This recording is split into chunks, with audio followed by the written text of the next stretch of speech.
Dans cette vidéo, je vais te parler du livre The One Thing de Gary Keller et de Jay Papasan, qui est un ouvrage tout bonnement exceptionnel pour toutes les personnes qui souhaitent avancer dans la vie en direction d'un objectif de façon claire, nette et précise. Alors, est-ce que tu es prêt? C'est parti! Donc, pour toutes les personnes qui ne me connaissent pas, il faut savoir que de base, je ne suis pas un très grand lecteur, je n'apprécie pas la lecture plus que ça et je lis en général, en moyenne, entre 1 à voire 2 livres par an maximum sur des thèmes qui m'intéressent réellement, comme par exemple le développement personnel ou l'investissement. Mais cette année, c'était un petit peu différent parce que j'ai lu des livres qui m'ont mis des énormes claques, dont celui-ci, qui est juste tout simplement, qui a été pour moi incroyable, et je te dis que j'ai pris une énorme claque tout simplement parce que ce livre, je l'ai lu en seulement 1 mois, alors qu'avant il me fallait à peu près 6 mois pour pouvoir lire un livre. Alors, personnellement, je pense que c'est l'un vraiment des meilleurs livres que j'ai lus sur tout ce qui est développement personnel pour toutes les personnes qui souhaitent tout simplement recentrer leur vie, arrêter de se disperser et avancer vers des objectifs clairs afin de pouvoir évoluer quel que soit le domaine, que ce soit du point de vue financier, personnel ou même spirituel. Et voilà, donc je vais arrêter tout ce blabla parce que on va voir de quoi est-ce qu'il parle exactement ce livre. Eh bien, il y a plusieurs choses que j'ai retenues, mais ce qui revient extrêmement régulièrement,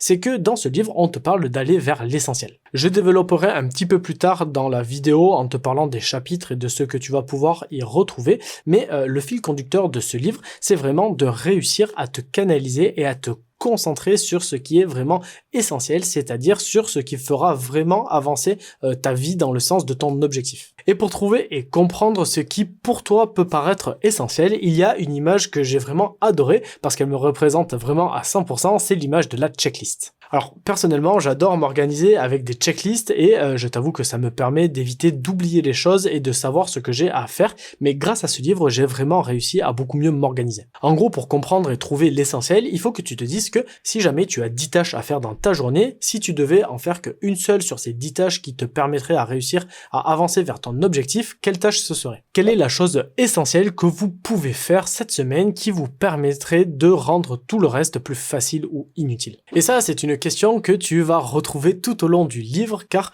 plus tu te poseras cette question dans ta vie, plus tu réussiras tout simplement à éliminer toutes les choses qui sont superflues, qui te prennent du temps pour rien et qui te, en fait, tout simplement qui te bloquent et qui t'empêchent d'avancer, et tu iras tout simplement à l'essentiel. Alors, je ne sais pas si vous avez déjà entendu parler de l'expression 80% de vos résultats sont générés par 20% de vos actions. Et bien là, dans ce livre, on se penche sur ces fameux 20% qui vont réussir à tout débloquer et à te faire exploser. Mais du coup, comment faire pour pouvoir réussir à faire ces 20% d'actions utiles? Eh bien, pour pouvoir te développer, ce sera en faisant toutes ces petites actions qui sont vraiment utiles les unes après les autres que l'on va réussir à obtenir de gros résultats. Dans le livre, il va te prendre l'exemple de domino et il dit que lorsque tu pousses un domino, en tombant, celui-ci, il va pouvoir renverser un domino qui est 50 fois plus gros que lui. Et si je te dis qu'il faut que tu réussisses à faire tomber un domino en pierre de la taille de la tour Eiffel, eh bien cela va te sembler totalement impossible, ça va être trop dur, ça va être trop compliqué. Par contre,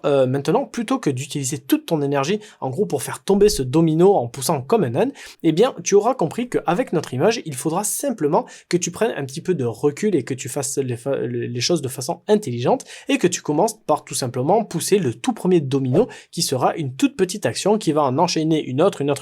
afin de faire tomber l'énorme domino. Alors, j'ai trouvé cette image vraiment hyper intéressante parce que ça te permet tout simplement de te fixer des objectifs qui sont énormes et de réussir à les atteindre parce que ce qui est le plus difficile lorsque tu veux atteindre un objectif, c'est de réussir à l'atteindre tout d'un coup, à atteindre ton objectif final d'un coup en one shot. Mais par contre, si tu as une bonne stratégie, que tu fais des petites choses mais des bonnes choses les unes après les autres dans un ordre précis et intelligent, eh bien tu verras que tu auras beaucoup plus facilement accès à ton objectif que si tu voulais le réaliser d'un coup. Je vais te prendre un exemple, tu verras que ce sera peut-être beaucoup plus parlant. Si aujourd'hui je me dis, ok, je suis trop gros, mon objectif ça va être de perdre du poids et je dois perdre 30 kilos. Eh bien c'est peut-être quelque chose qui va te paraître vraiment énorme et inatteignable de te dire, ok, je dois perdre 30 kilos d'un coup. Donc ce que tu vas devoir faire, ça va être tout simplement de réussir à aligner les dominos les uns après les autres pour trouver en gros tout simplement quelles sont les tâches essentielles à faire, la tâche essentielle, la toute petite, le premier petit domino pour pouvoir réussir à perdre du poids. Dans notre exemple, on peut se dire que l'objectif final étant de perdre 30 kg, pour pouvoir perdre ces 30 kg, il faut déjà commencer à en perdre 10. Ensuite, pour pouvoir perdre ces 10 kg, on va se dire tout simplement qu'il va falloir se mettre à mieux manger pour pouvoir réussir à se mettre à mieux manger, eh bien tu vas tout simplement, par exemple, éviter d'acheter des bonbons lorsque tu vas faire des courses. Et tu vois que perdre tes 30 kilos, dit comme ça paraît quand même beaucoup plus atteignable en te disant, ok, moi mon objectif, ça va être tout simplement de ne pas craquer à acheter des bonbons, plutôt que de te dire, ok, il faut que maintenant je perde 30 kilos. Ensuite, le troisième point que j'ai retenu de ce livre, c'est que tu vas avoir 6 mensonges qui vont t'éloigner du succès. Donc pour le premier de nos 6 mensonges, c'était que tout a la même importance. Et tu te doutes que c'est vraiment totalement faux. Par contre, on va pouvoir se demander pourquoi. Eh bien, parce que tu as sans doute déjà entendu parler de la loi de Pareto qui dit, comme je te l'ai dit tout à l'heure, que 80% de tes résultats sont le fruit de 20% de tes efforts. Eh bien là, c'est la même chose. Si tu te fais une checklist qui est vraiment énorme avec beaucoup de trucs à faire pour pouvoir monter un business, eh bien parmi toutes ces choses, dis-toi bien qu'il n'y en aura que 20% qui vont vraiment réussir à te faire avancer et à faire accélérer ton business, et toutes les autres choses, c'est des choses que tu devrais faire mais qui vont pas pouvoir particulièrement te permettre d'avancer. En général, les gens, même quand ils font des checklists, ils font une checklist de tout ce qu'ils ont à faire dans leur journée et ils la font mal. En gros, ils inscrivent sur un bout de papier, sur le téléphone, ou ce que tu veux, toutes leurs idées de ce qui leur viennent au fur et à mesure de la journée, et ils prennent la liste dans l'ordre des idées qu'ils ont eues, tout simplement en cochant ce qu'ils ont à faire. Par contre, les personnes qui savent vraiment faire des checklists, et c'est ce qui t'explique dans le livre, eh bien, ils font ça de façon totalement différente. Si l'on garde notre loi de Pareto qui dit que 80% de tes résultats, ils proviennent de 20% de tes actions, si tu as par exemple une checklist de 100 choses à faire, eh bien, il va falloir que tu réussisses à trouver parmi ces 100 choses, quelles sont les 20 choses qui vont vraiment réellement faire une différence, et il va falloir que tu fasses ces choses-là en priorité. Ensuite, si tu veux encore pousser les choses encore un tout petit peu plus loin, dis-toi que lorsque tu te retrouves avec ta checklist de 20 choses à faire, eh bien parmi ces 20 choses, il faut que tu gardes seulement 20% des choses les plus importantes, et tu fais ça, tu enchaînes cet exercice, tu vois, jusqu'à avoir une seule chose à faire. Et en faisant cet exercice, tu vas réussir à passer d'une liste de 100 choses à faire dans la journée à vraiment une seule chose, la seule et unique chose qui est vraiment essentielle pour pouvoir te faire avancer. Et enfin, le dernier conseil que je peux te donner par rapport à notre checklist, je t'en ai pas parlé, mais c'est d'éviter de tomber dans le piège des lignes à rayer.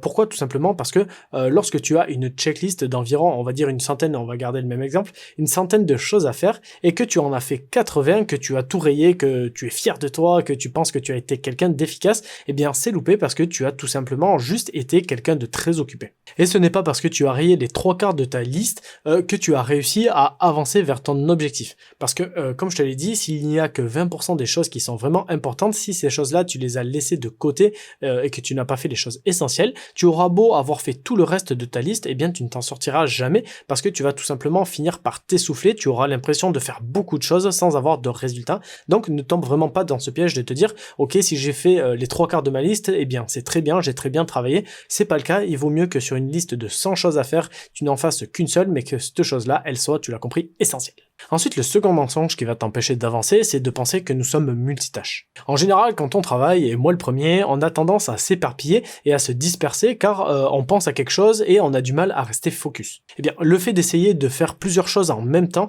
eh bien, ça va être la meilleure manière de réussir à toutes mal les faire. Nous n'avons qu'un cerveau et il a des capacités qui sont limitées et nous ne pouvons pas tout simplement faire plusieurs choses à la fois en espérant qu'elles soient toutes bien faites. Si je te prends un exemple qui est totalement absurde, mais essaye de le faire, tu vas voir que ce que je te dis c'est vrai. Essaye de regarder un film, en même temps tu vas essayer de lire un livre et d'un autre côté tu vas essayer de faire et d'écrire une rédaction sur ton ordinateur. Eh bien tu verras que c'est tout bonnement impossible. Ton cerveau il va être concentré sur tout simplement une seule chose à la fois, un coup le film, un coup le livre, un coup ta rédaction, et les trois ne seront pas optimales parce que tu vas pouvoir peut-être louper des choses. J'entends d'ici dire les personnes dans les commentaires, oui mais si tu regardes un film qui résume le livre et que tu dois faire un résumé du film et du livre, ça va être plus facile.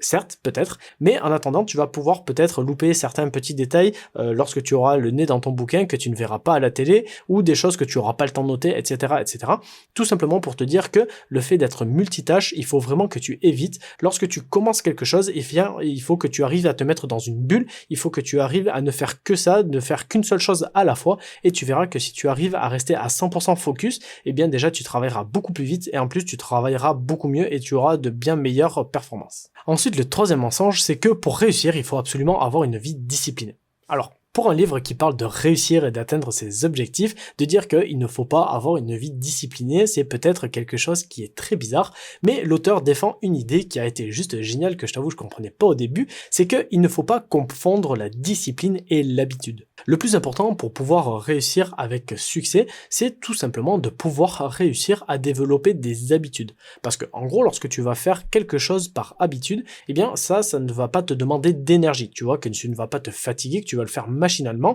alors que le fait d'avoir de la discipline, ça te coûte beaucoup plus d'énergie. Par exemple, si demain tu veux te mettre au sport, eh bien au début tu auras besoin par contre de discipline pour réussir à y aller au moins une fois par jour, mais il y a des études qui ont prouvé que si tu fais quelque chose au moins 66 jours d'affilée, que tu le répètes pendant 66 jours, eh bien cette chose-là, ça va devenir un automatisme et ça va devenir une habitude. Ça veut dire que si tu vas à la salle tous les jours pendant 66 jours, tu auras réussi à être discipliné uniquement pendant 66 jours, mais passé ce délai, eh bien tu vas réussir à aller à la salle quotidiennement, ça deviendra tout simplement une habitude et ça ne te demandera pas particulièrement d'effort, ce sera quelque chose qui sera naturel et il y a même des chances que tu sois content d'y aller. Donc dans la vie, il faut que tu réussisses à être discipliné uniquement à certaines périodes de ta vie pour pouvoir réussir à te créer de nouvelles habitudes qui, elles, t'emmèneront vers ton objectif. Ensuite, le quatrième mensonge, c'est que l'on a de la volonté à volonté. Alors, je vais pas m'attarder 2 heures sur ce point parce que je pense qu'on est tous d'accord avec ça.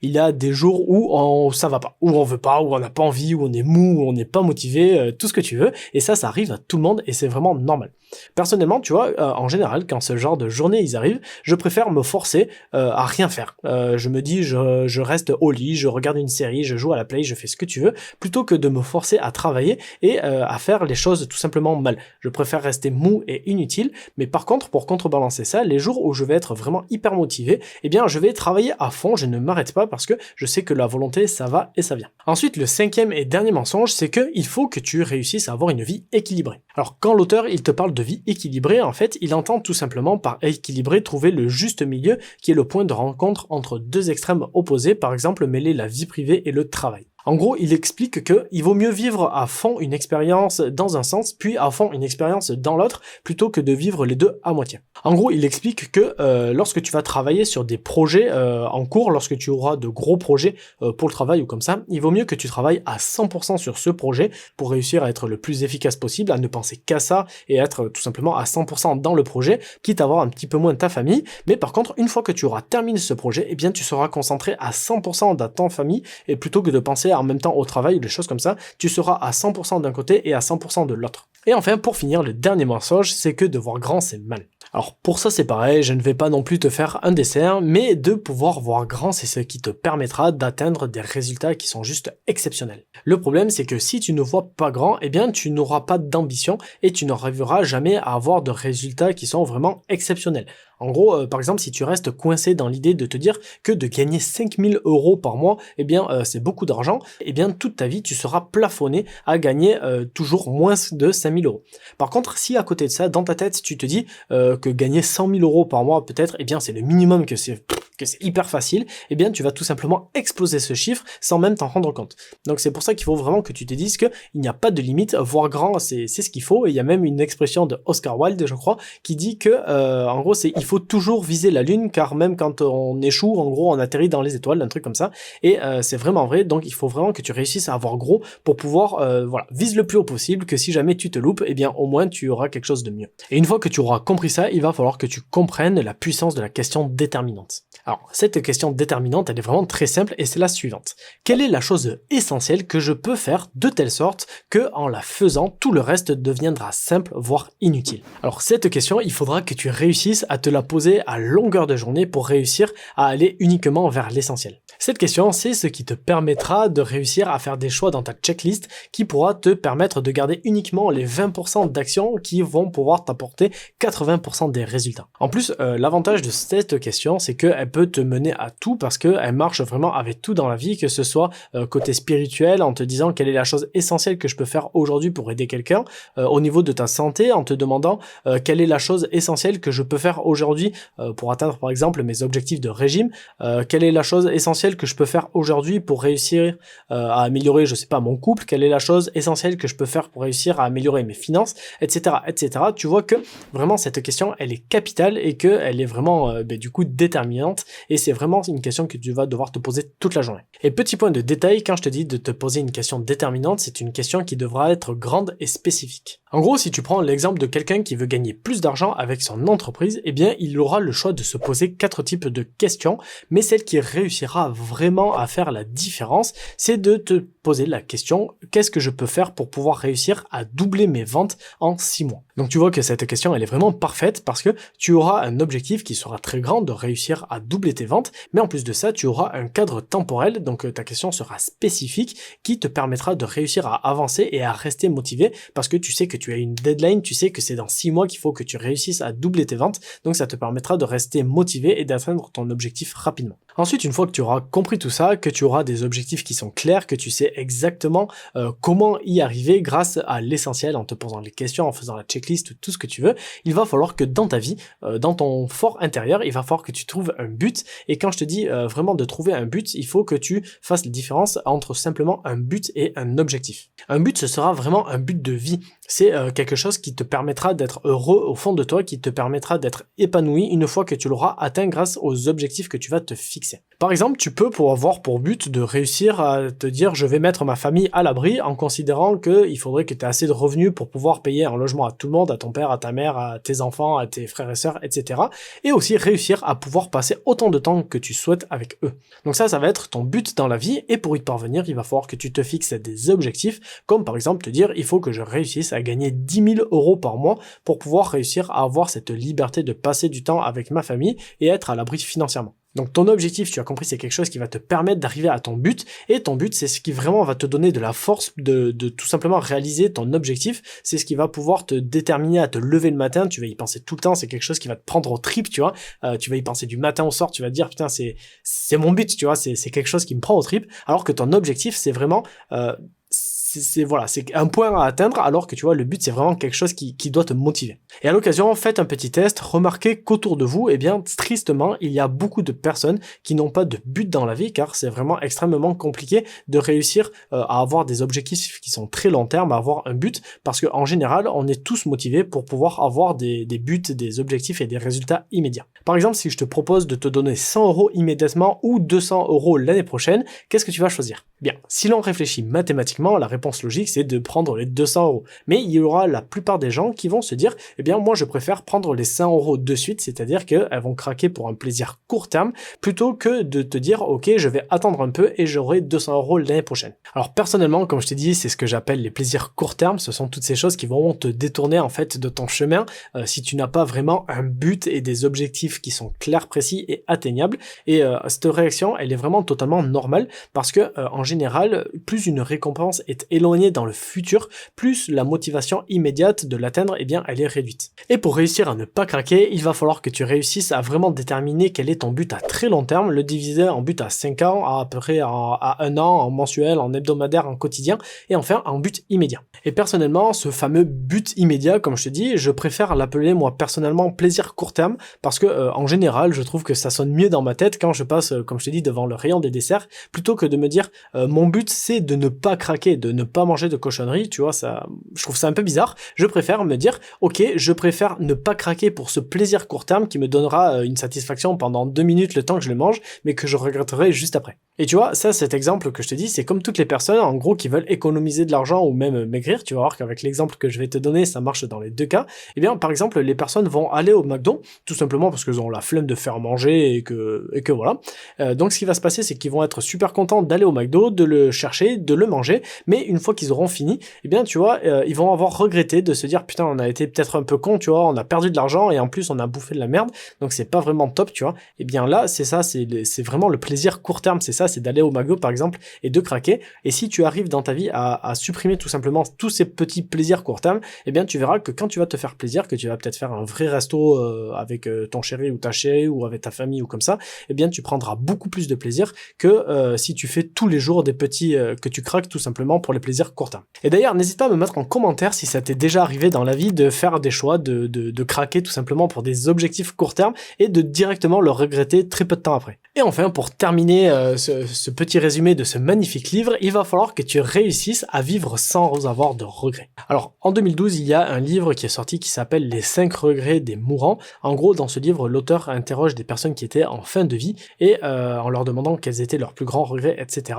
Et le plus gros des regrets qui est revenu voyais le plus souvent, c'était tout simplement de ne pas avoir vécu la vie que ces personnes souhaitaient vivre. En gros, toutes ces personnes, elles s'étaient laissées embarquer par la vie, elles s'étaient laissées guider par la vie, plutôt que d'avoir un objectif qui était clair dans leur vie, quelque chose qui les faisait vibrer et pour lesquels elles allaient se battre. En fait, elles ont juste laissé leur vie couler et c'était le regret numéro 1 des personnes. Donc vraiment, quelque chose qui est peut-être le plus important dans la vie et que j'ai retenu de ce livre, c'est que il faut vraiment avoir un but dans la vie, quelque chose qui vous fasse vibrer, qui vous permette de vous lever tous les matins, qui vous donne la niaque, qui vous donne de la motivation, plutôt que de vous lever tous les matins en attendant que le temps passe et en attendant tout simplement de vieillir et d'arriver à vos vieux jours et de regretter de ne pas avoir vécu une vraie vie en vous donnant à 100%. Donc maintenant, pour résumer, pour réussir à atteindre ce but ultime qui te fera vibrer tous les jours, la façon la plus facile de pouvoir y arriver, ça va tout simplement être de te décomposer tout ça en divers objectifs qui vont pouvoir te permettre d'arriver à d'autres objectifs qui sont encore plus grands et plus spécifiques, qui eux-mêmes seront divisés